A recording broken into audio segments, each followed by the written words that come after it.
നമ്മൾ കഴിഞ്ഞ ആഴ്ച ചിന്തിച്ചത് വെളിപ്പാട് പുസ്തകം 3-ാം അധ്യായം അതിന്റെ 1 മുതൽ 6 വരെയുള്ള ഭാഗത്തെ രേഖപ്പെടുത്തിയിരിക്കുന്ന സർദീസിലെ സഭയെക്കുറിച്ചുള്ള ദൈവത്തിന്റെ ദൂതിന്റെ ചില വാക്കുകളായിരുന്നു. അതിൽ 1-ാമത്തെ വാക്യമാണ് നാം കഴിഞ്ഞ ക്ലാസ്സിൽ മുഖ്യമായിട്ട് ചിന്തിച്ചത്. ആ 1-ാമത്തെ വാക്യത്തിൽ നാം പ്രധാനമായിട്ട് ഓർത്തത്, നിനക്ക് ജീവനുള്ളവനെന്ന് പേരുണ്ടെങ്കിലും നീ മരിച്ചവനാകുന്നു എന്നാണ്.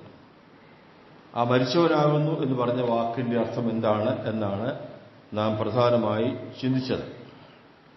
തെറ്റിപ്പോകാതെ വണ്ണം നാം അതിനെ ശരിയായ വ്യാഖ്യാനം മറ്റു പല വാക്യങ്ങളിൽ കൊടുത്തത് പിന്മാറ്റം എന്ന മരണമാണ് അവർ ഉദ്ദേശിക്കുന്നത് എന്ന് ചിന്തിക്കുകയുണ്ടായി. ഇന്ന് ചിന്തിക്കാൻ ഉദ്ദേശിക്കുന്നത് 2-ാമത്തെ വാക്യമാണ്. വെളിപ്പാട് പുസ്തകം 3-ാമത്തെ അധ്യായം 2-ാമത്തെ വാക്യത്തിൽ കർത്താവ് അതിന് 3 പരിഹാരമാർഗം ആദ്യം നിർദ്ദേശിക്കുക. 1, ഉണർന്നുകൊള്ളുക. 2, ചാവാറായ ശേഷിപ്പുകളെ ശക്തീകരിക്കുക. 3-ാമത്തേത്, ദൈവദൃഷ്ടിയിൽ പൂർണ്ണമല്ലാതെ കണ്ട നിന്റെ പ്രവൃത്തിയെ പൂർണ്ണമാക്കുക. ഈ 3 പരിഹാരമാർഗം പ്രാരംഭമായി നിർദ്ദേശിക്കുന്നു. പിന്നീട് ചില കാര്യങ്ങളിലൂടെ കർത്താവ് പറയുന്നുണ്ട്.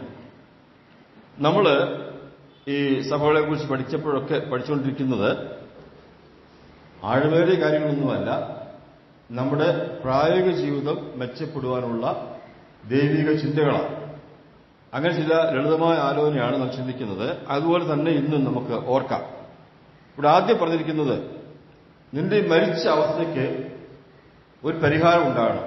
ഇത് സഭയെക്കുറിച്ച് പറഞ്ഞ കാര്യമാണല്ലോ, ഒരു പ്രാദേശിക സഭയെക്കുറിച്ച് പറഞ്ഞതാണ്. 1-ാമത്, നീ ഉണർന്നുകൊള്ളുക, വേക്കപ്പ്. ഉണർവോടെ ഇരിക്കുന്നില്ലെങ്കിൽ ഉണ്ടാകാവുന്ന ഭവിഷ്യത്തുകൾ ഏറെയാണ്. കർത്താവിന്റെ പരസ്യപ്രവർത്തന കാലം അവസാനിക്കാൻ പോകുന്ന സമയത്ത് ഗത്സമനയിലേക്ക് പോയി താൻ പിതാവിനോട് പ്രാർത്ഥിക്കുന്ന ആ വേളയിൽ താൻ മടങ്ങി വന്നപ്പോൾ ശിഷ്യന്മാരെ ഉറങ്ങുക, ആശ്ചര്യമായിട്ട് ഉറങ്ങുക. പിന്നെ പോയി പ്രാർത്ഥിച്ചു, മടങ്ങി വന്നു, അവർ ഉറങ്ങുക. അവരുടെ ആ സമയത്ത് പറഞ്ഞൊരു വാക്കുണ്ട്, മർക്കോസ് അത് രേഖപ്പെടുത്തിയിരിക്കുന്ന ഇങ്ങനെ, വായിച്ചാട്ടെ. മർക്കോസ് സുവിശേഷം 14-ാം അധ്യായം 38-ാമത്തെ വാക്യത്തിൽ വായിക്കുന്നത്, പരീക്ഷയിൽ അകപ്പെടാതെ ഉണർന്നിരിപ്പീൻ എന്നാണ്. പരീക്ഷയിൽ അകപ്പെടാതെ ഉണർന്നിരുന്ന് പ്രാർത്ഥിപ്പീൻ എന്നാണ്. അത് വളരെ വ്യക്തമാണ്. നമുക്കറിയാം അതിനുശേഷം സംഭവിച്ച കാര്യങ്ങൾ. ഇവർ കർത്താവിന്റെ കൂടെ ഒരു അല്പസമയം കൂടെ ഉത്സാഹത്തോടെ താല്പര്യത്തോടെ ഇരിക്കുവാൻ അവരെ കൂടെ സാധിച്ചില്ല. പല സന്ദർഭങ്ങളിൽ കർത്താവ് പറഞ്ഞു താൻ വന്നതിന്റെ ഉദ്ദേശം, താൻ പിടിക്കപ്പെടാൻ പോകുന്നു, ഉപദ്രവിക്കപ്പെടാൻ പോകുന്നു, കൊല്ലപ്പെടാൻ പോകുന്നു, ഉയർക്കുകയും ചെയ്യും. ഈ കാര്യം പരമാവശം പറഞ്ഞതാണ്. അപ്പോൾ അത് നിർണായകമായ കാര്യത്തിലേക്ക് പോകുകയാണ്. ആ സമയത്ത് ഇവർ ഉറങ്ങിയെന്ന് പറയുന്നത് വളരെ ഗൗരവമായിരിക്കുന്ന ഒരു കാര്യമാണ്. അപ്പോൾ കർത്താവ് പറയുന്നത്, പരീക്ഷയിൽ അകപ്പെടാതെ ഇരിക്കേണ്ടതിന് ഉണർന്ന് പ്രാർത്ഥിക്കുക എന്ന് അവരോട് പറയാം. നമുക്കറിയാം അതിനുശേഷം അതിന്റെ 47-ാമത്തെ വാക്യം അതിൽ നോക്കിയാൽ, മർക്കോസ് സുവിശേഷം തന്നെ 47-ാം വാക്യം നോക്കിയാൽ അവിടെ പരാജയം ആരംഭിക്കുക. പരീക്ഷയിൽ അകപ്പെട്ടു പോയി. എന്താ 47-ാം വാക്യം? പടയാളികൾ വന്ന് യേശുവിനെ പിടിക്കുമ്പോൾ പത്രോസ് വാളെടുത്ത് വെട്ടുന്നു. അപ്പോൾ താൻ ഒരു പരീക്ഷയിൽ അകപ്പെട്ടു. ഏത് പരീക്ഷയാ? എന്റെ കർത്താവിനെ, എന്റെ നാഥനെ രക്ഷിക്കണമെന്ന് താല്പര്യം. വാസ്തവത്തിൽ അത് പരീക്ഷയാണ്, അത് ടെംപ്റ്റേഷനാണ്. അതിന്റെ ആവശ്യം നമുക്കില്ല. നമ്മെ രക്ഷിക്കാൻ വന്നവൻ താൻ പ്രാർത്ഥന രക്ഷപ്പെടാനായിട്ട് തനിക്കറിയാം. തന്നെ അങ്ങനെ ആർക്കും അസമയത്ത് പിടിക്കാൻ പറ്റത്തില്ല, സമയത്ത് പിടിക്കുകയും ചെയ്യും. അപ്പോൾ താൻ ആദ്യമേ പരീക്ഷയിൽ അകപ്പെട്ടു പത്രോസ്. അതിനുശേഷം അകലം വിട്ട് അനുഗമിച്ചു. കുറെ കഴിഞ്ഞപ്പോൾ ഒരു സ്ത്രീ ചോദിച്ചു, നീ അവന്റെ കൂടെയുള്ള ആളല്ലേ? അല്ല, പരീക്ഷയിൽ അകപ്പെട്ടു. 1, 2, 3 പ്രാവശ്യം തള്ളിപ്പറയും. അപ്പോൾ പരീക്ഷയിൽ അകപ്പെടുക എന്നുള്ള ഒരു ലിസ്റ്റ് തന്നെ സംഭവിച്ചു അവിടെ. അത് തൊട്ടു മുമ്പ് പറഞ്ഞ എന്തുവാ? ഉറങ്ങിപ്പോയി. ഇന്ന് സഭയോട്, എന്നോടും നിങ്ങളോടും കർത്താവ് ആവശ്യപ്പെടുന്നത് ഇത് തന്നെയാണ്. നമ്മൾ വല്ലാത്തൊരു കാലഘട്ടത്തിൽ ജീവിക്കുക. ആ കാലഘട്ടത്തെ അതിജീവിച്ചു പോകണമെങ്കിൽ, സഭയായി തന്നെ മുൻപോട്ട് ദൈവം ആഗ്രഹിക്കുന്നതിൽ പോകണമെങ്കിൽ, സഭയായി നാം ഓരോരുത്തരും ഉണർവുള്ളവരായിരിക്കണം, ഉണർന്നിരിക്കണം. അതിനർത്ഥം നമ്മൾ ഉറങ്ങേണ്ടെന്നല്ല. ഉറങ്ങുന്നതിന് സമയമുണ്ട്, ഉറങ്ങുന്നതിന് ഉദ്ദേശമുണ്ട്. ആ ഉദ്ദേശം നിവർത്തിക്കണമെന്ന് മാത്രമേ ഉള്ളൂ. ഞാൻ വായിക്കുന്നു സങ്കീർത്തനത്തിൽ, സൂര്യൻ ഉദിക്കുന്നു, മനുഷ്യൻ തന്റെ വേലയ്ക്ക് പുറപ്പെടുന്നു, മൃഗങ്ങൾ തന്റെ കൂട്ടിലേക്ക് മടങ്ങി വരുന്നു. സൂര്യൻ അസ്തമിക്കുന്നു, മൃഗങ്ങൾ ഇരയ്ക്കായിട്ട് പുറപ്പെടുന്നു, മനുഷ്യൻ എന്ത് ചെയ്യുന്നു? വിശ്രമിക്കുന്നു. എല്ലാത്തിനും ഒരു ക്രമമുണ്ട്. എല്ലാം ചന്തമായും വിചിന്തമായും ജീവിതവും നടക്കണം. എങ്കിൽ മാത്രമേ പ്രയോജനകരമായി ആത്മീയ വളർച്ച ഉണ്ടാകത്തുള്ളൂ. ആ ആത്മീയ വളർച്ച നമ്മെ ഉണർവിലേക്ക് നയിക്കും എന്നാണ് പറഞ്ഞതിന്റെ അർത്ഥം. ഇനി ഉണരാതിരുന്നാൽ ഉറങ്ങിയാൽ ഉണ്ടാകുന്ന മറ്റൊരു സംഭവം മത്തായി സുവിശേഷം 13-ാം അധ്യായം. മത്തായി സുവിശേഷം 13-ാം അധ്യായം 25-ാമത്തെ വാക്യം. വിത്ത് വിതയ്ക്കുന്ന കാര്യത്തിൽ കർത്താവ് പറഞ്ഞ വളരെ ഗൗരവമായ കാര്യമാണ്. മാത്യു 13:25. മനുഷ്യൻ ഉറങ്ങുമ്പോൾ അവന്റെ ശത്രു വന്ന് ഗോതമ്പിന്റെ ഇടയിൽ കള വിതച്ച് പോയി കളഞ്ഞു. ഉറങ്ങുമ്പോൾ ശത്രു വന്ന് ഗോതമ്പിന്റെ ഇടയിൽ കള വിതച്ച് പോയി കളഞ്ഞെന്ന് പറഞ്ഞാൽ ദൈവത്തിന്റെ വചനമാകുന്ന വിത്ത് നാം വായിക്കുമ്പോഴോ കേൾക്കുമ്പോഴോ പഠിക്കുമ്പോഴോ മീറ്റിങ്ങുകൾക്ക് പോകുമ്പോഴോ നമ്മുടെ ഹൃദയത്തിലേക്ക് വരുന്നുണ്ട്. ആ വന്ന വിത്ത് നാം ശരിയായ നിലയിൽ സ്വീകരിച്ച് കൈക്കൊണ്ട് ഉത്സാഹത്തോടെ കൈക്കൊണ്ട് അതിന് അനുകൂലമായി പ്രതികരിക്കാതെ സാരമില്ല, മീറ്റിംഗിന് കഴിഞ്ഞല്ലോ, ഇനി അടുത്ത ആഴ്ചത്തെ മീറ്റിംഗിന് വരുമ്പോൾ മതിയല്ലോ അക്കാര്യം ഓർക്കുന്നത് എന്ന് വിചാരിച്ച് ഇത് സ്റ്റോർ ചെയ്തുകൊണ്ട് പോയി പിന്നെ ഉറങ്ങുകയാണെങ്കിൽ ഇത് വചനം ഇത് ആഹാരം പോലെയാണ്. ചില മൃഗങ്ങളുണ്ട്, ആഹാരം കഴിച്ചിട്ട് ശാന്തമായിട്ട് മരത്തിന്റെ അണയിൽ പോയിട്ട് അത് അയവിറക്കുന്നത് ആ മൃഗത്തിന്റെ ആരോഗ്യത്തിന് നല്ലതാണ്. അയവിറക്കാത്ത മൃഗങ്ങളുണ്ട്, അതിന് ആരോഗ്യമില്ല. അപ്പൊ ഞാനും നിങ്ങളും വചനം കേൾക്കുന്നത് മാത്രം പോരാ, വായിച്ചാൽ മാത്രം പോരാ, പഠിച്ചാൽ മാത്രം പോരാ, അതിന്റെ മേൽ നാം പ്രവർത്തിക്കണം, ഉത്സാഹം കാണിക്കണം. അത് കഴിഞ്ഞിട്ട് വെറും ഉറങ്ങുന്നവരെ പോലെ ജീവിക്കുകയാണെങ്കിൽ ശത്രു വന്ന് ആ വിത്തിന്റെ ഇടയ്ക്ക് കള വിതയ്ക്കും. കള വിതയ്ക്കാൻ കള വളരാനാണ് എളുപ്പം. മനസ്സിലായോ? വിത്ത് വളരാൻ അത്ര എളുപ്പമല്ല. കള അവിടുന്ന് ഇവിടുന്നൊക്കെ എന്തെങ്കിലുമൊക്കെ ആഹാരം വലിച്ചെടുത്തേക്ക് വളർന്നോളൂ. വിത്ത് വളരണമെങ്കിൽ വിത്തിന്റെ പുറകെ അധ്വാനിക്കണം. പുല്ല് പറിച്ചു വളരണം, വെള്ളമൊഴിക്കണം, അധ്വാനിക്കണം. അതുപോലെ തന്നെ ലഭിച്ച വചനം, കേട്ട വചനം, വായിച്ച വചനം ജീവിതത്തിൽ പ്രായോഗികമാക്കണമെങ്കിൽ, പ്രയോജനപ്പെടണമെങ്കിൽ നാം അതിന്റെ പിന്നിൽ അധ്വാനിക്കണം, അതിനെക്കുറിച്ച് ചിന്തിക്കണം, അതിനെക്കുറിച്ച് ധ്യാനിക്കണം. ഇല്ല, നമ്മൾ ഉറങ്ങിയ മട്ടാണെങ്കിൽ ശത്രു അതിന്റെ മധ്യേ പ്രവർത്തിക്കും. പഴയ നിയമത്തിലെ പറഞ്ഞിട്ടുണ്ട്, നിന്റെ മുന്തിരിത്തോട്ടത്തിൽ വേറൊരു വക വിത്തും നടരുത്. വായിക്കണ്ട, ആവർത്തന പുസ്തകം 22-ാം അധ്യായം 9-ാം വാക്യമാണ്. നിന്റെ മുന്തിരിത്തോട്ടത്തിൽ വേറൊരു വക വിത്ത് നടരുതെന്ന് പറഞ്ഞാൽ നിന്നെ ഞാനൊരു മുന്തിരി പോലെ ആക്കിയിരിക്കുക.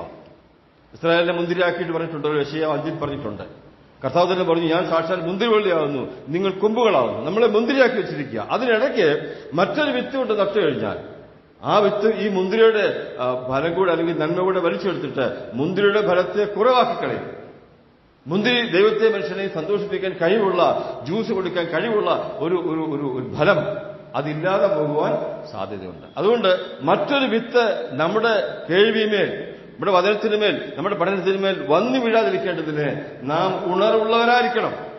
അത് ലിറ്ററലി കർത്താവ് പറഞ്ഞ കാര്യം, ഉറങ്ങുമ്പോൾ ശത്രു ഒന്ന് വിതച്ചു എന്നാണ് പറയുന്നത്. അപ്പം വിശദമായിട്ട് ഒത്തിരി പറയണ്ടല്ലോ.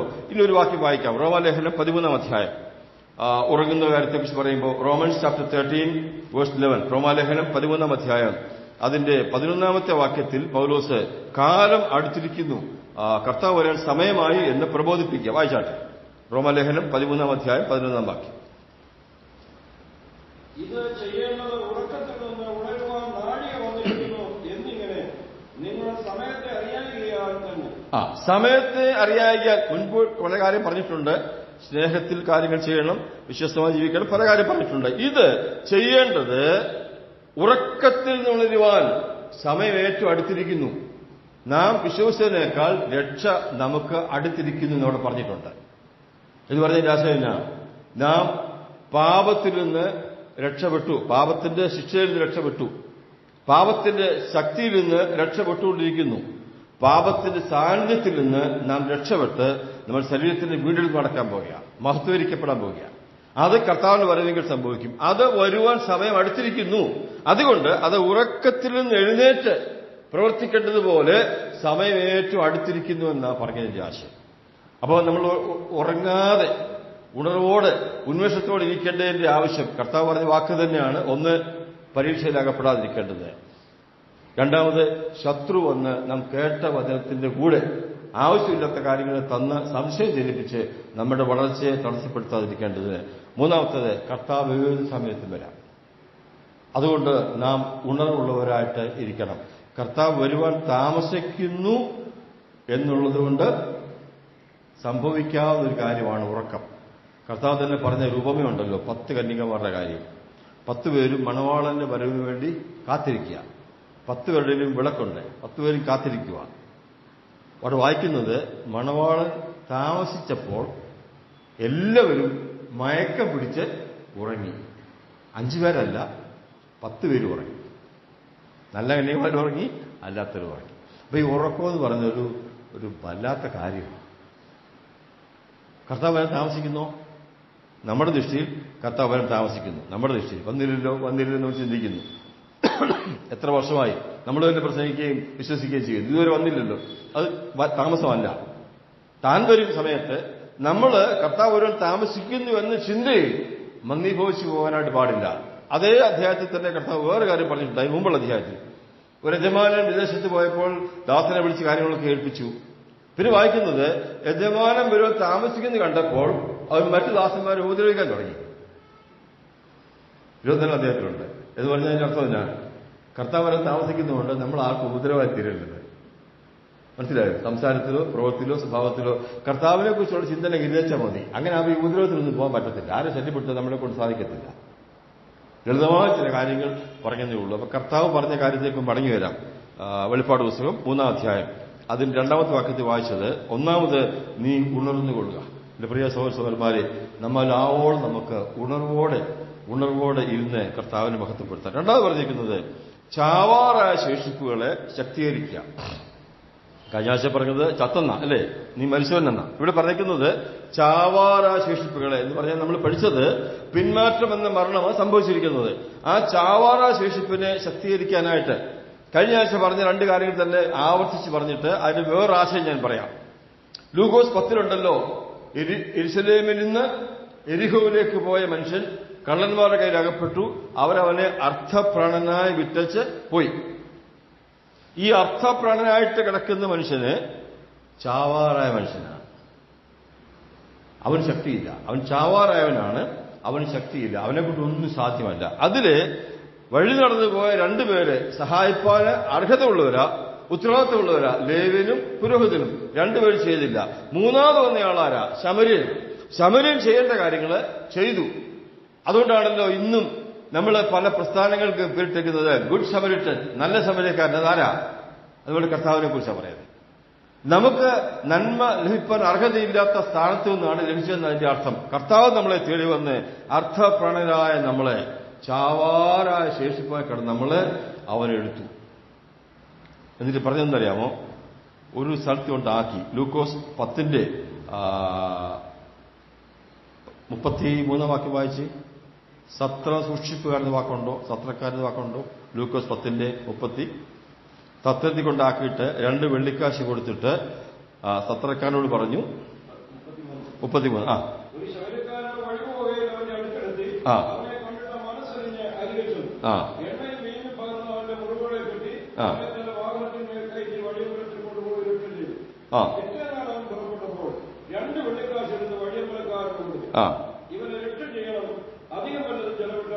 ഈ ശമര്യൻ ചെയ്ത കാര്യം അറിയാമോ? അവിടെ കൊണ്ട് ഏൽപ്പിച്ചിട്ട് 2 കാശ് എടുത്ത് കൊടുത്തിട്ട് പോവാ. ഇവന് രക്ഷ ചെയ്യണം. Take care of. അവനെ സൂക്ഷിച്ചോണം. ആ സത്രക്കാരൻ പറഞ്ഞിരിക്കുന്ന വാക്ക് ഇംഗ്ലീഷിൽ അങ്ങനെയല്ല. And gave them to the innkeeper and said, innkeeper, സത്ര സൂക്ഷിപ്പുകാരൻ. ഒരു സൂക്ഷിപ്പുകാരനെ ഏൽപ്പിച്ച്. ഒരു സൂക്ഷിപ്പുകാരനെ. നമ്മള് വഴിയിൽ നിന്ന്, അർത്ഥപ്രാണ അവസ്ഥയിൽ നിന്ന് പ്രാണനെ നൽകി നമ്മെ കൊണ്ടുവന്നിട്ട് നമ്മളെ ആക്കിയിരിക്കുന്നത് സൂക്ഷിപ്പുകാരുള്ളടുത്ത. സൂക്ഷിപ്പുകാര്, സഭാ ശുശ്രൂഷകന്മാരെ സൂക്ഷിപ്പുകാരാ, വിശ്വാസികൾ സൂക്ഷിപ്പുകാരാ. അവിടെ പറയുക, സൂക്ഷിച്ചോണം. Take care of them. അവനെ സൂക്ഷിക്കണം, അവനെ കരുതണം. ഞാൻ വരും. 2 കാര്യം അവിടെ ആശ്വാസമായിട്ടുണ്ട്. ഒന്ന്, നമുക്ക് കർത്താവ് വരും എന്നുള്ള ഉറപ്പും പ്രത്യാശ തന്നിട്ടാണ് പോയേക്കുന്നത്. അവൻ വരും. നമ്മളിവിടെ കൊണ്ട് ആക്കിയിട്ട് പോയിരിക്കുകയല്ല. നമ്മളിവിടെ ആക്കി കുറെ ആൾക്കാരെ ഏൽപ്പിച്ചിട്ട് പോയേക്കും മാത്രമല്ല, അവൻ വന്ന് നമ്മളെല്ലാവരും കൂടെ കൊണ്ടുപോകും. അന്ന് തന്നെ കൊണ്ടുപോകും. അവൻ വരും. 2ാമത്തെ കാര്യം സൂക്ഷിപ്പുകാരോടാണ്. സൂക്ഷിപ്പുകാരോട് പറഞ്ഞിരിക്കുന്നത് ടേക്ക് കെയർ ഓഫ് ദം. ഇവരെ സൂക്ഷിച്ചോണം. ഞാൻ നിങ്ങളെ ഏൽപ്പിച്ചിരിക്കുക. ഞാൻ വരുമ്പോൾ ഞാൻ അതിന്റെ കണക്ക് നിങ്ങളോട് ചോദിക്കും. ഉത്തരവാദിത്വം സഹോദരന്മാർക്ക് ഒത്തിരി ഉത്തരവാദിത്വമുണ്ട്. സഭാ ശുശ്രൂഷകന്മാർക്ക് ഒത്തിരി ഉത്തരവാദിത്വമുണ്ട്. കണക്ക് പറയേണ്ടവരാ. അപ്പോ ചാവാറ ശേഷിപ്പിനെ ശക്തീകരിക്കാന്ന് പറഞ്ഞാൽ നമ്മൾ ഒത്തിരി ബന്ധപ്പെടാനൊന്നും കർത്താവ് പറഞ്ഞില്ല. നിന്നെ ശക്തീകരിക്കാൻ പറ്റിയൊരു സ്ഥലത്ത് ഞാൻ ആക്കിയിട്ടുണ്ട്. അതാണ് പ്രാദേശിക സഭ. സഭ ചെറുതൊന്നുമല്ല, സഭ കൊച്ചു കാര്യമല്ല, സഭ ശ്രേഷ്ഠമായ കാര്യമാണ്. നിന്റെ അവസ്ഥയ്ക്ക് മാറ്റം വന്ന് നിന്നെ ശക്തീകരിക്കുവാനായിട്ട്. എന്നിട്ട് കർത്താവ് പറയുന്നത്, പൗലോസിൽ കൂടി ആ വാക്ക് പറഞ്ഞിട്ടുണ്ട്, കർത്താവിന് പറയുമെങ്കിൽ നമ്മളെ എങ്ങനെ കാണാൻ ആഗ്രഹിക്കുന്നത്. വായിച്ച് തെസ്സലോനിക്കർക്ക് എഴുതിയ 1-ാമത്തെ ലേഖനം 5-ാമത്തെ അധ്യായം 23-ാമത്തെ വാക്യം. വളരെ ഗൗരവമായിട്ട് പറഞ്ഞേക്കുന്ന കാര്യവും അപ്പോൾ തന്നെ നമ്മളെക്കുറിച്ച് കർത്താവ് ആഗ്രഹിക്കുന്നു എന്ന് കേൾക്കുമ്പോൾ ഇത്ര സന്തോഷമാണ്. 1 തെസ്സലോനിക്കർ 5-ാം അധ്യായം 23-ാമത്തെ വാക്യം. സമാധാനത്തിന്റെ ദൈവം തന്നെ നിങ്ങളെ മുഴുവനും ശുദ്ധീകരിക്കുമാറാകട്ടെ. നിങ്ങളുടെ ആത്മാവും പ്രാണനും ദേഹവും അശേഷം നമ്മുടെ കർത്താവായ യേശുക്രിസ്തുവിന്റെ പ്രത്യക്ഷതയിൽ അനന്യമ വെളിപ്പെടുവത്തക്കവണ്ണം കാക്കപ്പെടുമാറാകട്ടെ എന്ന് പറഞ്ഞാൽ അതിന്റെ അർത്ഥം എന്താ? ഞാൻ നിങ്ങളെ ഇവിടെ ഏൽപ്പിച്ചു, 2 കാശ് കൊടുത്തിട്ടുമുണ്ട്, ഞാൻ പോവാ. ഞാൻ വരുമ്പോൾ എങ്ങനെ കാണണം? സമ്പൂർണ്ണ ശക്തിയോടെ കാണണം, അനന്യമായി കാണണം. നമ്മുടെ വിഷയം എന്തുവാ? ചാവാറ ശേഷിപ്പുകളെ ശക്തീകരിക്കുക. അത് നമ്മൾ ഒത്തിരി അധ്വാനിക്കാൻ ആവശ്യമില്ലാതെ വണ്ണം നമ്മളെ ഒരിടത്താക്കിയിട്ടുണ്ട്. അതുകൊണ്ടാണ് ഇടയ്ക്കിടയ്ക്ക് പറയുന്നത് സഭായോഗങ്ങളെ ഉപേക്ഷിക്കരുത്. ഇപ്പൊ ഇവിടുത്തെ സഭായോഗം, ഇന്നത്തെ ഈ സഭായോഗം ആരൊക്കെ ഉപേക്ഷിച്ചോ അവർക്കാർക്കും ഇത് കേൾക്കാൻ പറ്റിയില്ല. ഇനി ഇത് അടുത്ത ആഴ്ച പറയത്തില്ല. അതാ സഭായോഗം ഉപേക്ഷിക്കുന്നത് പറഞ്ഞ ആശയം. കർത്താവ് സമയാസമയം പറയേണ്ട ഇങ്ങനെ പറഞ്ഞുകൊണ്ടേയിരിക്കും. അപ്പോൾ ഉള്ളവർക്കത് കിട്ടും, ഇല്ലാത്തവർക്ക് കിട്ടത്തില്ല. ഒത്തിരി കാര്യങ്ങൾ അതിന്റെ കാര്യമായിട്ട് പറയാം. 2-ാമത്തെ കാര്യം, ഈ ചാവാറ ശേഷിപ്പ് ശക്തീകരിക്കാനായിട്ട് നമ്മൾ കഴിഞ്ഞ ആഴ്ച പുടിയപുത്രന്റെ കാര്യം പറഞ്ഞല്ലോ. അവൻ മടങ്ങി വന്നപ്പോൾ അപ്പൻ പറഞ്ഞത്, നിന്റെ ഈ സഹോദരൻ മരിച്ചവനായിരുന്നു, ഇപ്പോൾ ജീവിച്ചിരിക്കുന്നു. അവനെക്കുറിച്ച് പറയുമ്പോൾ അവന്റെ ആ ചാവാറായ ശേഷിപ്പ് അവൻ മടങ്ങി വന്നപ്പോൾ അപ്പൻ അവനെ സ്വീകരിച്ചു. അവിടെ ആഹാരമുണ്ട്, നല്ല ആഹാരമുണ്ട്. അവന് വസ്ത്രം കൊടുത്തു, അവന് മോതിരം കൊടുത്തു, അവന് ചെരുപ്പ് കൊടുത്തു. അവിടെ എല്ലാവരും കൂടി ആനന്ദിക്കുവാൻ ദൈവത്തെ മഹത്വപ്പെടുത്തുവാൻ തുടങ്ങി. ആ സാഹചര്യം എന്ന് പറയുന്നത് ചാവാറായ ശേഷിപ്പിനെ ശക്തീകരിക്കാനുള്ള ആനുകൂല്യങ്ങളാണ്. ഇനി അവൻ എന്ത് ചെയ്യണം? അവൻ അവിടെ തന്നെ നിന്നോണം. ഇനി നേരിൽ അപ്പനെ വിട്ടിട്ടോ പ്രമാണം വിട്ടിട്ടോ പടിയിറങ്ങാൻ പാടില്ല. സംഭവിച്ചൊക്കെ സംഭവിച്ചു. ഒരു പിന്മാറ്റം ഇനി ജീവിതത്തിലുണ്ടാകാൻ പാടില്ല. നീ മടങ്ങി വന്നപ്പോൾ ഇവിടെ നിന്നെ ശക്തിപ്പെടുത്താനുള്ള സകല ആനുകൂല്യങ്ങളും അപ്പൻ ഒരുക്കി വെച്ചു. ജ്യേഷ്ഠൻ സമ്മതിച്ചില്ലെങ്കിൽ പോലും. ഞാൻ ഇന്ന് ഉച്ചയ്ക്ക് ഇക്കാര്യം വായിച്ച് ഓർക്കുമായിരുന്നു. അപ്പൻ നല്ല സ്ട്രോങ്ങാ. മൂത്ത മകനെ വെളിയിൽ നിൽക്കുന്നതേ ഉള്ളൂ. അപ്പനെ അവൻ വെളിയിൽ ഇറക്കി. അപ്പനോട് സംസാരിച്ചിട്ട്, മോനെ നിന്റെ ഈ സഹോദരൻ മരിച്ചവനായിരുന്നു, അവൻ തിരികെ വന്നു, സന്തോഷിക്കേണ്ട ആവശ്യമുള്ളൂ എന്ന് പറഞ്ഞിട്ട് പിന്നെ അവനെ മൈൻഡ് ചെയ്തില്ല. മൈൻഡ് ചെയ്തോ? വീട്ടിൽ വായിച്ചു 15-ാം അധ്യായം. പിന്നെ അപ്പൻ അവനെ മൈൻഡ് ചെയ്തില്ല. അതിന്റെ ആവശ്യമില്ല. അപ്പന്റെ ശ്രദ്ധ ഇപ്പൊ എവിടെയെന്നറിയാമോ? ഈ ബലഹീനമായ മനുഷ്യനില്ല, ബലഹീനമായ മകനില്ല, മടങ്ങിവന്ന മകനില്ല. അവനെ ശക്തീകരിക്കണം. അതിന് ഈ മൂത്ത മകൻ പറഞ്ഞാലും സ്വന്തക്കാർ പറഞ്ഞാലും ഞാൻ അനുകൂലമായി നിൽക്കത്തില്ല. അങ്ങനെയെങ്കിൽ സ്വർഗ്ഗത്തിലെ പിതാവ് നമ്മളെ എത്രമാത്രം സഹായിക്കും. ഞാൻ നിങ്ങൾ മടങ്ങി വന്നാൽ, യഥാർത്ഥപ്പെടാൻ ആഗ്രഹിച്ചാൽ, ആര് പ്രതികൂലം വന്നാലും, ആര് നടത്തുന്നാലും, ആര് മോശം വാക്ക് പറഞ്ഞാലും കർത്താവ് അത് മൈൻഡ് ചെയ്യത്തില്ല, നമ്മളെ സഹായിക്കും. അതുകൊണ്ട് 2-ാമത്തെ മേഖലയാണ് ആ വീട്. 1-ാമത്തേത് സത്രം, 2-ാമത്തേത് ആ വീട് ശക്തിപ്പെടുവാനുള്ള സകല ആനുകൂല്യങ്ങൾ ലഭിച്ചുവെന്നാണ് പറഞ്ഞതിന്റെ ആശയം. 3-ാമത്തേത് നമ്മുടെ ഭാഗത്തുനിന്നുണ്ടാകാവുന്ന ചില പരാജയങ്ങളുണ്ട്. തിമോത്തിയോസിന്റെ 2-ാമത്തെ ലേഖനം 3-ാം അധ്യായം അതിന്റെ 5-ാമത്തെ വാക്യത്തിൽ പൗലോസ് പറയുന്നു ഒരു പ്രത്യേക പദം. 2 തിമോത്തി ചാപ്റ്റർ 3 വേഴ്സ് 5. 2 തിമോത്തിയോസ് 3-ാം അധ്യായം 5-ാമത്തെ വാക്യം. ഭക്തിയുടെ വേഷം ധരിച്ച് അതിന്റെ ശക്തി ത്യജിക്കുന്നവരായി തീരരുത്. ഭക്തിയുടെ വേഷം ധരിച്ച് അതിന്റെ ശക്തി ത്യജിക്കുന്നവരായി തീരരുത്.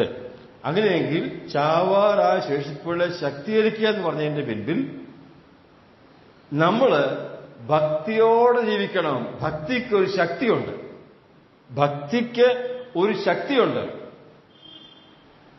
ഭക്തിയോടെ ജീവിക്കണം.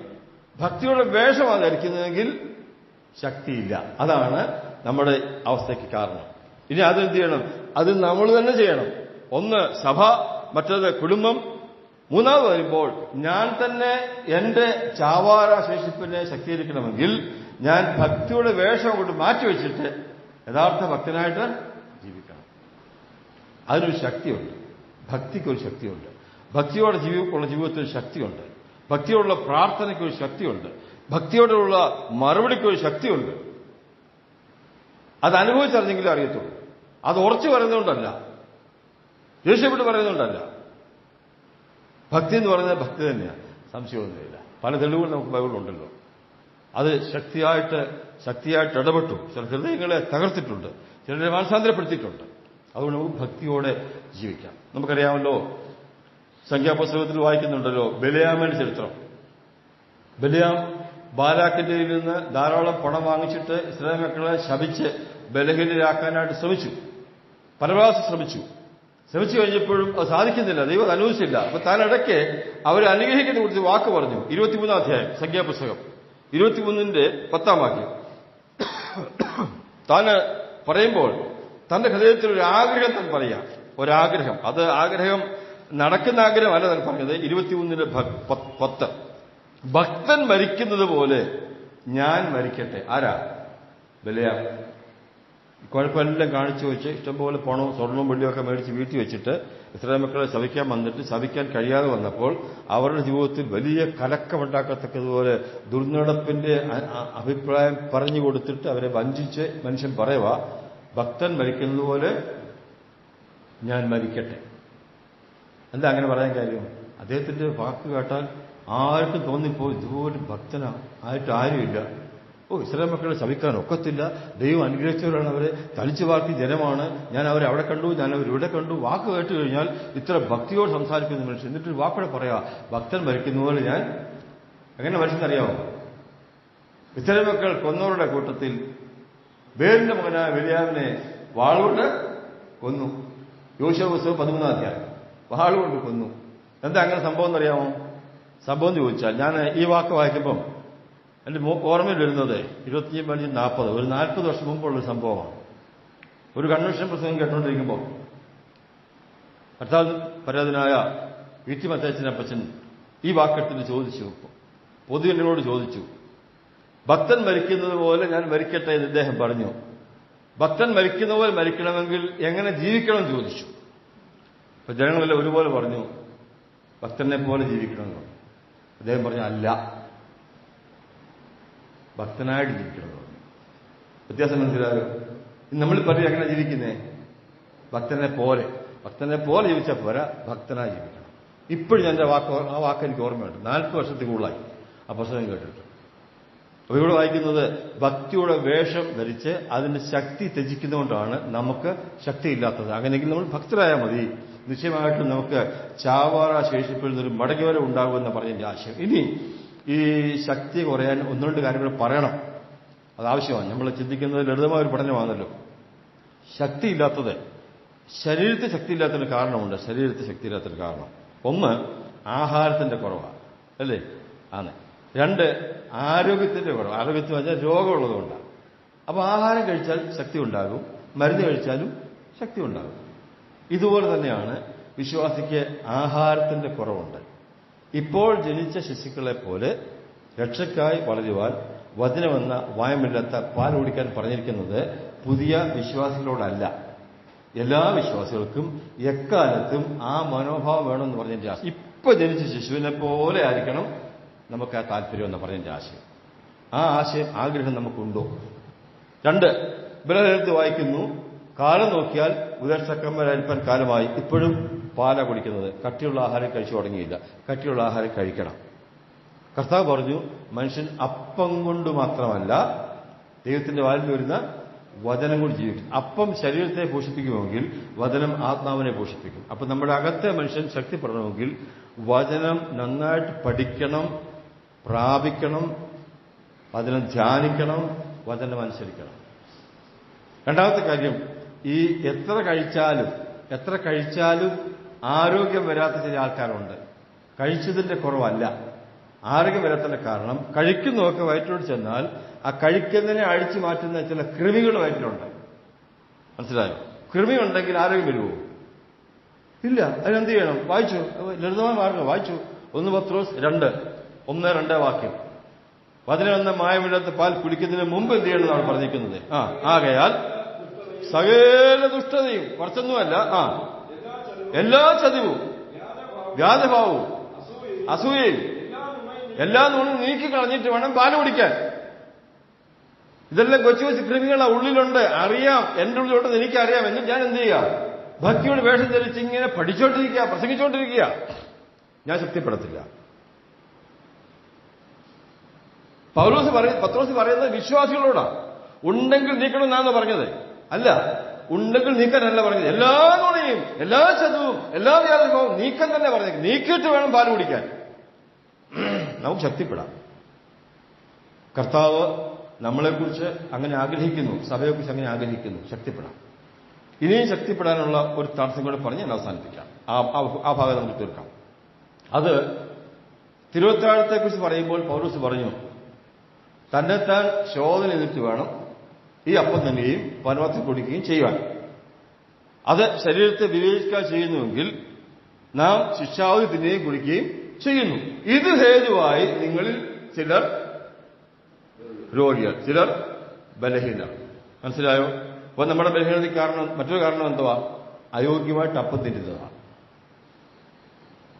അതിൽ മാറ്റം വരുത്തിയിട്ട് നാം ശക്തിപ്പെടണം. ചാവാറ ശേഷിപ്പ് ശക്തിപ്പെടണം. ഈ അപ്പം തിന്നുന്ന വീഞ്ഞു കുടിക്കുന്ന കാര്യം ഇവിടെ തന്നെ ഇപ്പം പല ആവർത്തി സന്ദർഭവശാൽ പറയുണ്ടായി. തിരുവത്താഴം സംബന്ധിക്കുന്ന വിശ്വാസികൾ വളരെ ഗൗരവത്തോടെ, വളരെ ഭക്തിയോടെ, വളരെ ഭയത്തോടെ, വളരെ ഒരുക്കത്തോടെ, പ്രാർത്ഥനയോടെ, വിശുദ്ധിയോടെ അല്ല അതിൽ സംബന്ധിക്കുന്നുവെങ്കിൽ, നിരന്തരമായി സംബന്ധിക്കുകയും അലക്ഷ്യമായി ജീവിക്കുകയും ചെയ്താൽ ശിക്ഷാക്രമത്തിൽപ്പെട്ട കാര്യമാണ്. ബലഹീനരാക്കും. പിന്നെ ബലപ്പെടാൻ പോകുന്ന എന്തിനാ? അതിന് മുമ്പ് തന്നെ ബലഹീനരാകാതിരുന്ന പോരെ. കർത്താവ് വിട്ടുവീഴ്ച കാണിക്കാത്തൊരു കാര്യമാണ്. അതുകൊണ്ട് ഈ മേഖലകളിലെല്ലാം നമുക്ക് സൂക്ഷ്മതയോടെ ജീവിക്കാം. അല്ലാതെ വേറെ മാർഗമൊന്നുമില്ല ശക്തിപ്പെടാനായിട്ട്. തനിയെ ശക്തിപ്പെടത്തില്ല. തനിയെ ശക്തിപ്പെടുന്ന കാര്യം ഒരു വാക്യം ബൈബിളുണ്ട്. യെശയ്യാവിൽ വായിക്കുന്നത്, യഹോവയെ കാത്തിരിക്കുന്നവൻ അവിടെ ചുമ്മാ കുത്തിയിരുന്ന് കാത്തിരിക്കുവാണോ? അല്ല, വായിക്കുക, പഠിക്കുക, പ്രാർത്ഥിക്കുക, ജീവിക്കുക, അങ്ങനെ കാത്തിരിക്കുന്നത് അല്ല, ചുമ്മാ കാത്തിരിക്കുകയല്ല. അവിടെയും അധ്വാനമുണ്ട്. അപ്പൊ ദൈവസന്നിധിയിൽ നമ്മൾ സമയം ചെലവഴിക്കാതെ, എനിക്കൊരു ബലഹീനത ഉണ്ട്, അല്ലെങ്കിൽ ഞാൻ ചാവാറ ശേഷിപ്പ എന്നൊരു ബോധ്യമില്ലാതെ ഒരിക്കലും നമുക്ക് മടങ്ങി വരാനോ ശക്തിപ്പെടാനോ സാധിക്കത്തില്ല. എല്ലാ ആനുകൂല്യവും തന്നിട്ട് പറയാണ്, ചാവാറായ ശേഷിപ്പുകളെ നമുക്ക് ശക്തീകരിക്കാം. കർത്താവ് തന്നെ പറഞ്ഞല്ലോ, മാംസം ഒന്നിനും ഉപകരിക്കുന്നില്ല, ആത്മാവോ ജീവിപ്പിക്കുന്നു. യോഹന്നാൻ 6 പറഞ്ഞിട്ടുണ്ട്. യോഹന്നാൻ 6 ആത്മാവ് ജീവിപ്പിക്കും. അപ്പൊ അതുകൊണ്ട് നമുക്ക് പരിശുദ്ധാത്മാവിനോട് ബന്ധപ്പെട്ടും, പരിശുദ്ധാത്മാവിനെ അനുസരിച്ചും, പരിശുദ്ധാത്മാവിന് കീഴ്പ്പെട്ടും, പരിശുദ്ധാത്മാവിനെ ദുഃഖിപ്പിക്കാതെയും ശക്തിപ്പെടുവാനായിട്ട് ഈ ചിന്ത മുഖാന്തരമായിട്ട് തീരട്ടെ. അടുത്ത വാക്യം എന്താണ്? വെളിപ്പാട് പുസ്തകം 3-ാം അധ്യായത്തിന്റെ 2-ാമത്തെ വാക്യത്തിൽ നമ്മൾ വായിച്ചത്, 1 ഉണർന്നു കൊള്ളുക, 2 ചാവാറ ശേഷിപ്പുകളെ ശക്തീകരിക്കുക, 3 നിന്റെ പ്രവൃത്തി എന്റെ ദൈവത്തിന് മുമ്പിൽ പൂർണ്ണതയുള്ളതായി കണ്ടില്ല. അതുകൊണ്ട് എന്ത് ചെയ്യണം? പൂർണ്ണതയുള്ളതായി തീർക്കണം. ഈ നിന്റെ പ്രവൃത്തി പൂർണ്ണതയുള്ളതായി കണ്ടില്ലെന്ന് പറഞ്ഞാൽ ദൈവത്തിന്റെ ദൃഷ്ടിയിലാണ് പൂർണ്ണതയുള്ളതായി കാണുന്നത്. നമ്മൾ നോക്കിയാൽ നമ്മൾ ചെയ്യുന്ന പ്രവൃത്തികളൊക്കെ എങ്ങനെയുള്ളതാണ്? എല്ലാം പൂർണ്ണമാണ്, ഒരു കുഴപ്പമില്ല. എന്നിട്ട് നമ്മൾ വേണമെങ്കിൽ അടുത്ത ആളിനെ കൂടെ പറയും, ആ പുള്ളിക്കാരനെ വിട്ടല്ല, ആ സഹോദരനെ വിട്ടല്ല ഞാൻ അവനേക്കാൾ നന്നായിട്ടാണ് ജീവിക്കുന്നത്, പ്രവർത്തിക്കുന്നത്, ആ സഹോദരൻ വിട്ടല്ല ഞാൻ എന്ന് പറയും. അങ്ങോട്ട് താരതമ്യം കൂടി നമ്മൾ നടത്തും. അപ്പം നമ്മൾ അല്പകാര്യങ്ങൾ ഇതുപോലെ തന്നെ ചിന്തിക്കാൻ പോവുക. ഈ പ്രവൃത്തി പൂർണ്ണതയുള്ളതല്ല എന്ന് പറഞ്ഞതിന്റെ പിന്നിൽ കർത്താവ് പറഞ്ഞ കാര്യത്തിന് ആദ്യം നോക്കാം. യോഹന്നാൻ സുവിശേഷം 17-ാം അധ്യായം, ജോൺ ചാപ്റ്റർ 17 വേഴ്സ് 4, അതിന്റെ 4-ാമത്തെ വാക്യത്തിൽ കർത്താവ് തന്നെ സ്വർഗത്തേക്ക് നോക്കി പിതാവിനോട് പറയുന്ന ഒരു വാക്ക്, അല്ലെങ്കിൽ പ്രാർത്ഥനയുടെ ഒരു വാക്കാണ് 17:4. നീ എനിക്ക് ചെയ്യുവാൻ തന്ന പ്രവൃത്തി ചെയ്തിരിക്കുന്നുവെന്നല്ല കർത്താവ് പറഞ്ഞത്, പിന്നെ തികച്ചിരിക്കുന്നു. Accomplished, not doing the work. വേറെ ചെയ്യുവല്ല, തികച്ചിരിക്കുന്നു. അപ്പൊ നമ്മൾ വേണമെങ്കിൽ പറയാം അത് കർത്താവായതുകൊണ്ടാണ്. അല്ല, കർത്താവ് മാത്രമല്ല, നമ്മളെ കൊണ്ട് സാധിക്കും. ദൈവം ഒരു കാര്യം നമ്മളെ ഏൽപ്പിച്ചാൽ അത് ചെയ്യുക എന്നുള്ളതിനേക്കാൾ ഉപരിയായിട്ട് അതിനെ പൂർത്തീകരിക്കുക, പെർഫെക്റ്റായിട്ട് ചെയ്യുക, അക്കംപ്ലീഷ് ചെയ്യുക, നിവർത്തിക്കുക. അത് ചെറിയ കാര്യമായിട്ട് ചിന്തിക്കാൻ പറ്റത്തില്ല. ഞാൻ അതുകൊണ്ട് ഉദാഹരണങ്ങളൊക്കെ പറയാം. പഴയ നിയമത്തിൽ നോഹയോട് പറഞ്ഞു ഒരു പെട്ടകം ഉണ്ടാക്കാൻ. അതിന് കൃത്യം അളവ് പറഞ്ഞു. അതിന് വാതിലിനെ കുറിച്ച് പറഞ്ഞു. അത് തേക്കേണ്ട കീഴിലെ കുറിച്ച് പറഞ്ഞു. എല്ലാം കൃത്യമായിട്ട് പറഞ്ഞു. അതിലേതെങ്കിലും കാര്യത്തിന് ചെറിയൊരു അളവ് വ്യത്യാസം വന്നാൽ, ഇത് വെള്ളത്തിൽ പൊങ്ങിക്കിടക്കാനും അതിനകത്ത് മൃഗങ്ങളെ കൊണ്ടൊക്കെ പോകാനും ദൈവം പ്ലാൻ ചെയ്തിരിക്കുന്നതാണ്. അതിന്റെ നീളത്തിനും വീതിക്കും ഉയരത്തിനും കണക്കുണ്ട്. ആ കണക്ക് പ്രകാരം തന്നെ ചെയ്തേ പറ്റൂ. ചെയ്തെങ്കിലേ അതിന് മുൻപോട്ടുള്ള യാത്ര സുഗമമാകത്തുള്ളൂ, പെർഫെക്റ്റ് ആകത്തുള്ളൂ. അവിടെ 6-ാം അധ്യായം 22-ാം വാക്യം ഒന്ന് വായിച്ച്. ഉൽപ്പത്തി 6:22. കൽപ്പിച്ചതൊക്കെ നോഹ ചെയ്തു, അങ്ങനെ തന്നെ ചെയ്തു. എത്ര സൂക്ഷ്മമായിട്ട് ആര് പരിശോധിച്ചാലും 1 ഇഞ്ച് വ്യത്യാസം വരുത്തിയിട്ടില്ല. വസ്തുവിന് വ്യത്യാസം വരുത്തിയിട്ടില്ല. അതിൽ ഉപയോഗിച്ചതിന് വ്യത്യാസം വരുത്തിയിട്ടില്ല. അതിന് അളവ് വ്യത്യാസം വരുത്തിയിട്ടില്ല. അങ്ങനെ തന്നെ ചെയ്തു. പെർഫെക്റ്റ് ആയിട്ട് സാധാരണ മനുഷ്യർക്ക് ചെയ്യാൻ പറ്റുമോ? പറ്റും. പുറപ്പാട് പുസ്തകത്തിൽ വായിക്കുമ്പോൾ സമാഗമന കൂടാരം, ഒരു പ്രാകാരമുണ്ട്, വിശുദ്ധ സ്ഥലമുണ്ട്, അതിവിശുദ്ധ സ്ഥലമുണ്ട്, പല ഉപകരണങ്ങളുണ്ട്, അതിന് ചുറ്റും കർട്ടനുണ്ട്.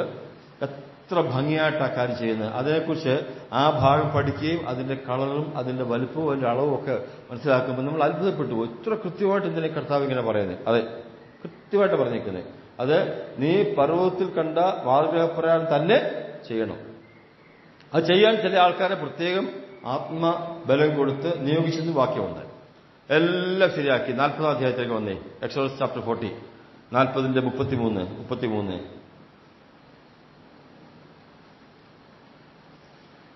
മോശ എങ്ങനെയാ ചെയ്തുന്ന ആ കൂടാരമെല്ലാം നിവൃത്തി നേരെയാക്കി അവസാനം പറഞ്ഞേക്കുന്നത് യഹോവ കൽപ്പിച്ചതുപോലെ തന്നെ.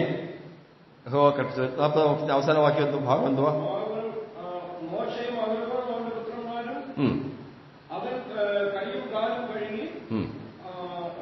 33. അവൻ തിരുനിവാസത്തിന് യാഗപീഠത്തിന് ചുറ്റും പ്രാകാരം നിർത്തി പ്രാകാരവാതിലിന്റെ വലശീല തൂക്കി. ഇങ്ങനെ മോശ പ്രവൃത്തി സമാപിച്ചു. മനസ്സിലായോ? ഇങ്ങനെ മോശ പ്രവൃത്തി സമാപിച്ചു. അക്കംപ്ലീറ്റ് ചെയ്തെന്നാണ് പറഞ്ഞിരിക്കുന്നത്. അല്ല, ചെയ്തെന്നല്ല പറഞ്ഞിരിക്കുന്നത്. അത് നമ്മുടെ വിഷയം. നിന്റെ പ്രവൃത്തി എന്റെ ദൈവത്തിന് മുമ്പാകെ പൂർണ്ണതയുള്ളതല്ല. കാരണം എന്നാ? നീ ചെയ്യുമായിരുന്നു. ചെയ്തൊന്നും പൂർണ്ണമാകത്തില്ല. എന്ത് ചെയ്യണം? നീ അത് പെർഫെക്റ്റായി ചെയ്യണം. അക്കംപ്ലിഷ്, നിവർത്തിക്കണം.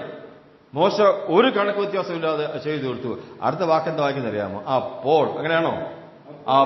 അപ്പോൾ തിരുനിവാസം മുഴുവനും ദൈവത്തിന്റെ ദേശമുണ്ട്.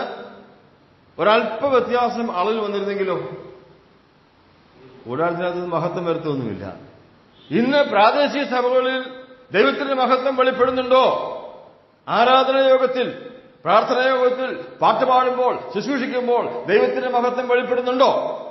ഇല്ലെങ്കിൽ കണക്ക് തെറ്റിയിട്ടുണ്ട്. എവിടെയോ ഉണ്ട്. പ്രാർത്ഥനയിൽ കുറവ് വന്നിട്ടുണ്ട്, ആരാധനയിൽ കുറവ് വന്നിട്ടുണ്ട്, പാട്ടുപാടുന്ന അലക്ഷ്യമായി പാടിയിട്ടുണ്ട്. അതുകൊണ്ട് മഹത്വം കാണാത്ത ഇവിടെ കണ്ടല്ലോ. മോശ കൃത്യമായി തികച്ചു. അപ്പോൾ തേജസ് കൊണ്ട് നിറഞ്ഞു. പ്രിയമുള്ളവരെ, ഈ വാക്യമൊക്കെ എഴുതിയിരിക്കുന്നത് നമുക്ക് വേണ്ടിയാണ്. പഴയ നിയമത്തിൽ എഴുതിയിരിക്കുന്നത് നമുക്കുള്ളതെന്ന് പറയുന്ന ആൾക്കാരുണ്ട്. നമുക്ക് വേണ്ടിയാണ്, മഹത്വം കാണാൻ വേണ്ടിയാണ്. അതുകൊണ്ട് ദൈവത്തിന് മുമ്പാകെ നമ്മുടെ പ്രവൃത്തി ഒന്ന് തികയ്ക്കുന്നവരായിരിക്കാം. അതിനർത്ഥം സിൻലെസ് പെർഫെക്ഷൻ അല്ല. അത് നമുക്ക് നടക്കത്തില്ല കർത്താവ് വരാതെ. നമ്മൾ ആവോട് നമുക്ക് പ്രവൃത്തി ചെയ്യാം. ഒരു വാക്ക് ഞാൻ വായിക്കാതെ പറഞ്ഞു പോകാം. അനന്യാസ് സഫീറയും നിലം വിറ്റു. കാശുകൊണ്ട് അപ്പസ്തലന്മാരുടെ കാൽക്കൽ വെച്ചു. നിലം വിൽക്കാൻ പ്രമാണമില്ല. വിറ്റാൽ തന്നെ മുഴുവൻ കൊടുക്കണമെന്ന് പറഞ്ഞിട്ടില്ല. നീ വിൽക്കുകയോ വിൽക്കാതിരിക്കുകയോ വിറ്റതിൻ്റെ 10 കൊണ്ട് കൊടുത്താലും അവിടെ പ്രശ്നമൊന്നുമില്ല. ഇത് വിറ്റു, കുറെ എടുത്ത് മാറ്റി വെച്ചു, കുറെ കൊണ്ട് കൊടുത്തിട്ട് പറഞ്ഞു ഈ വിറ്റത് മുഴുവനും ഉണ്ടെന്ന് പറഞ്ഞ് കൊണ്ട് കൊടുത്തു. രണ്ടുപേരും അവിടെ അങ്ങ് തീർന്നു. അതവിടെ നിൽക്കട്ടെ. ഞാൻ ചോദിക്കും ചോദ്യം, അവർ വിറ്റത് തെറ്റാണോ? അല്ല. കൊടുത്തത് തെറ്റാണോ? അല്ല. പറഞ്ഞത് തെറ്റ്. മുഴുവൻ കൊടുത്തെന്ന് പറഞ്ഞു. അവർ ചെയ്ത പ്രവൃത്തി ദൈവത്തിന് മുമ്പാകെ പെർഫെക്റ്റ് അല്ല. മനസ്സിലായോ? നന്നല്ല. അപ്പൊ നാം കൊടുക്കുന്നതിനല്ല വിഷയം, നാം കൊടുക്കുന്നതിന്റെ മനോഭാവം. കൊടുത്തതല്ല അസ്ഥാനത്തായിപ്പോ. നാം ചെയ്യുന്നതല്ല പ്രശ്നം, ചെയ്യുന്നതിന്റെ മനോഭാവമാണ്. ചെയ്യുന്നതല്ല അസ്ഥാനത്തായിപ്പോ. ഒന്നും കണക്കിൽ കാണത്തില്ല. നിന്റെ പ്രവൃത്തി ദൈവത്തിന് മുമ്പാകെ പെർഫെക്റ്റ് അല്ല. പെർഫെക്റ്റ് ആണ്. പെർഫെക്റ്റ് ആകുവാനുള്ള ആനുകൂല്യങ്ങൾ ദൈവം തന്നിട്ടുണ്ട്. അതിന് അനുകൂലമായിട്ടൊരു വാക്ക് വായിക്കണം, ഞാൻ പറയാം, പിന്നെ വായിച്ചാൽ മതി. ഈ ഹെരോദ രാജാവ് രാജവസ്ത്രമൊക്കെ ധരിച്ച് സിംഹാസനത്തിരിക്കുന്ന സമയമുണ്ടായിരുന്നു. അതായത് യാക്കോബിനെ വാളുകൊണ്ട് കൊന്നു, പത്രോസിനെ കൊല്ലാൻ ശ്രമിച്ചിട്ട് കർത്താവിനെ വിടുവിച്ചു. അതിനുശേഷം സംഭവം ജനങ്ങളെല്ലാം കൂടി കൂടി തന്റെ ഇരിപ്പ് കണ്ടപ്പോൾ പറഞ്ഞു, ഞങ്ങൾ കേൾക്കുന്നത് മനുഷ്യന്റെ ശബ്ദമല്ല, ദേവന്റെ ശബ്ദമാണെന്ന് പറഞ്ഞു. അപ്പോൾ ദൈവത്തെ മഹത്വപ്പെടുത്താതെ അവനെ മഹത്വപ്പെടുത്തി. ഇനി വായിച്ചു അപ്പോസ്തല പ്രവൃത്തി 12-ാം അധ്യായം അതിന്റെ 21-ാമത്തെ വാക്യം മുതലൊന്ന് വായിച്ചു. 21-ാമത്തെ വാക്യം മുതൽ അവിടെ വായിക്കുന്നത്, ആ ശബ്ദം അങ്ങനെ പറഞ്ഞപ്പോൾ ജനങ്ങളെല്ലാം കൂടെ ദൈവത്തിന് മഹത്വം കൊടുക്കാതിരുന്നു. 12:20 നിശ്ചയിച്ച ദിവസത്തിൽ ഹെരോദാവ് രാജവസ്ത്രം ധരിച്ച ഭദ്രാസനത്തിലിരുന്ന് അവരോട് പ്രസംഗം കഴിച്ചു. ഇത് മനുഷ്യന്റെ ശബ്ദമല്ല, ഒരു ദേവന്റെ ശബ്ദമത്രയെന്ന് ജനം ആർത്തു. അവൻ ദൈവത്തിന് മഹത്വം കൊടുക്കായികയാണ്. കർത്താവിന്റെ ദൂതൻ ഉടനെ അവനെ അടിച്ചു. അവൻ കൃമിക്കിരയായി പ്രാണനെ വിട്ടു. അടുത്ത വാക്യം എന്തുവാ? ബട്ട് ദൈവത്തിന് മഹത്വം കൊടുക്കായിക. എന്നാൽ ദൈവദിനം പറഞ്ഞുകൊണ്ടിരുന്നു. ബർന്നബാസും ശുശ്രൂഷ നിവർത്തിച്ച ശേഷം, ചെയ്ത ശേഷമല്ല, നിവർത്തിച്ച ശേഷം. ബർന്നബാസിനും ശൗലിനും ശുശ്രൂഷ നിവർത്തിച്ച് സ്വാതന്ത്ര്യത്തോടെ മുൻപോട്ട് പോകാൻ തടസ്സമായിരുന്ന ആരാ? ഈ ഹെരോദാവ. അവരെ കർത്താവ് അങ്ങ് മാറ്റി, അവനെ അടിച്ച് ക്രമിക്കിരയാക്കി പ്രാണനെ വിട്ടാലും അവൻ പോയി കഴിഞ്ഞപ്പോൾ ഇംഗ്ലീഷ് വായിക്കും ബട്ട് എന്നാലെന്നാ വായിക്കുന്നത് അവിടെ. എന്നാൽ അവർക്ക് ശുശ്രൂഷ നിവർത്തിപ്പാൻ കാരണമായി. ഇതിൽ നമുക്ക് എന്താ ആശയം കിട്ടുന്നറിയാമോ?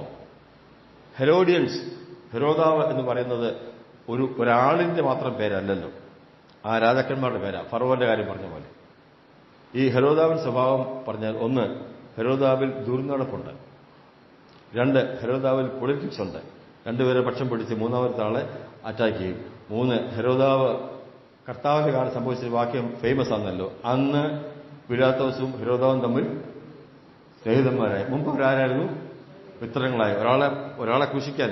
ഇങ്ങനെ ഒത്തിരി ദുസ്വഭാവങ്ങളുള്ളൊരു മനുഷ്യനാണ് ഹെരോദാവ്. അവനിപ്പോൾ സംഭവിച്ചെന്തുവാ? അവൻ മരിച്ചു. അവൻ മരിച്ചപ്പോൾ കർത്താവിന്റെ വചനം നിവർത്തിച്ചുകൊണ്ട് ദേവദാസന്മാർ മുൻപോട്ട് പോയി. എന്നിലും നിങ്ങളിലും എന്തെങ്കിലും ഹെരോദ്യ സ്വഭാവം ശേഷിക്കുന്നെങ്കിൽ എന്റെ ദൈവത്തിന്റെ ദൃഷ്ടിയിൽ നിന്റെ പ്രവൃത്തി പൂർണ്ണമായിരിക്കത്തില്ല. അത് മരിക്കണം, നാം അതിനെ കൊല്ലണം, മരിപ്പിക്കണം, എന്നിട്ട് വേണം കർത്താവിന് വേണ്ടി മുൻപോട്ട് പോകുവാനായിട്ട്. അതാണ് അവസാനമായിട്ട് പറയാനുള്ളത്. എന്തിനാ ഈ പ്രവൃത്തിയൊക്കെ ചെയ്യുന്നത്? ഇതിന്റെ ആവശ്യമുണ്ടോ? രക്ഷിക്കപ്പെട്ട സ്വർഗത്തിൽ പോകത്തില്ലയോ? അല്ല, രക്ഷിക്കപ്പെട്ട സ്വർഗത്തിൽ പോയി സംശയമൊന്നുമില്ല. അതിനല്ല പ്രവർത്തിക്കുന്നത് സ്വർഗത്തിൽ ചെന്ന് കഴിയുമ്പോൾ. ഒരു വാക്കടയ്ക്ക് നമ്മൾ പറയാമല്ലോ, മരണത്തിനൊക്കെ ഇന്നു മുതൽ ക്രിസ്തുവിൽ മരിക്കുന്ന മൃതന്മാർ ഭാഗ്യവാന്മാർ. അവരുടെ പ്രയത്നങ്ങളിൽ നിന്ന് വിശ്രമിക്കേണ്ടത്. പിന്നെന്തുവാ? അവരുടെ പ്രവൃത്തി പിന്തുടരും. നമ്മളൊന്നും കൊണ്ടുപോകത്തില്ല. നമ്മൾ കൈകെട്ടി അവിടെ കിടക്കുന്നില്ല, നമ്മളെ കൈകെട്ടി അവർ വിടത്തുള്ളൂ. ഒന്നും കൊണ്ടുപോകത്തില്ല. പക്ഷെ പ്രവൃത്തി നമ്മൾ പിന്തുടരണമെങ്കിൽ പ്രവർത്തിക്കണം. എങ്ങനെ പ്രവർത്തിക്കണം? പെർഫെക്റ്റ് ആയിട്ട് ചെയ്യുവല്ല, ചെയ്യാൻ വേണ്ടി ചെയ്യുവല്ല, നിവർത്തിക്കണം. ഞാൻ നിവർത്തിച്ചിരിക്കുന്നത് പറയത്തക്കതുപോലെ. എന്നിട്ട് എന്തിനായി പ്രവൃത്തി പറയാൻ വരുന്നേ? 19-ാം അധ്യായത്തിൽ വായിക്കുന്നത് ഇങ്ങനെയാ: കുഞ്ഞാടിന്റെ കല്യാണം വന്നുവല്ലോ, തന്റെ കാന്തി തന്നെത്താൻ ഒരുക്കിയിരിക്കുന്നു, അവർക്ക് വിശേഷ വസ്ത്രം കിട്ടിയിരിക്കുന്നു. ആ വിശേഷ വസ്ത്രത്തിന്റെ സൗന്ദര്യം എന്തെന്നറിയാമോ? വിശുദ്ധന്മാരുടെ നീതി പ്രവൃത്തികൾ. ഇവിടെ ജീവിച്ചിരിക്കുമ്പോൾ നീതിയോടെ പ്രവർത്തിച്ചാൽ ആ പ്രവൃത്തി അന്നത്തെ നമ്മുടെ വസ്ത്രത്തിന്റെ സൗന്ദര്യത്തെ കൂട്ടും. ഇതൊക്കെ എഴുതി വെച്ചിരിക്കുന്ന പുസ്തകത്തിൽ. അപ്പൊ ഇന്ന് ചെയ്താൽ അന്ന് കിട്ടും, ഇന്ന് ഉറങ്ങിയാൽ ബാക്കി നിങ്ങളങ്ങ് പറഞ്ഞാൽ മതി. അതുകൊണ്ട് നമുക്ക് ഒന്ന് ഉണരാം. 2, ചാവാറ ശേഷിപ്പുകളെ ശക്തീകരിക്കാം. 3, ദൈവത്തിനു മുമ്പാകെ പ്രവൃത്തി പെർഫെക്റ്റ് ആകാനായിട്ട് മാക്സിമം നമുക്ക് ശ്രമിക്കാം. ഈ ചിന്ത അതിന് മുഖാന്തരമാകട്ടെ. കർത്താവിന് പ്രസാദമായി ജീവിപ്പാൻ ദൈവം നമ്മളെ സഹായിക്കട്ടെ. നാം ആയിരിക്കുന്ന പ്രാദേശിക സഭയിൽ ഒരു വലിയ ഉണർവ് ഞാൻ മുഖാന്തരം എന്റെ കുടുംബ മുഖാന്തരം ഉണ്ടാകട്ടെ എന്ന് നമുക്ക് തീരുമാനിക്കാം. ആ തീരുമാനത്തിൽ മുൻപോട്ട് പോകാൻ ദൈവം നമ്മെ സഹായിക്കട്ടെ. അവന്റെ വലിയ നാമം ഇന്ന് തന്നേക്കും വാഴ്ത്തപ്പെടുമാറാകട്ടെ.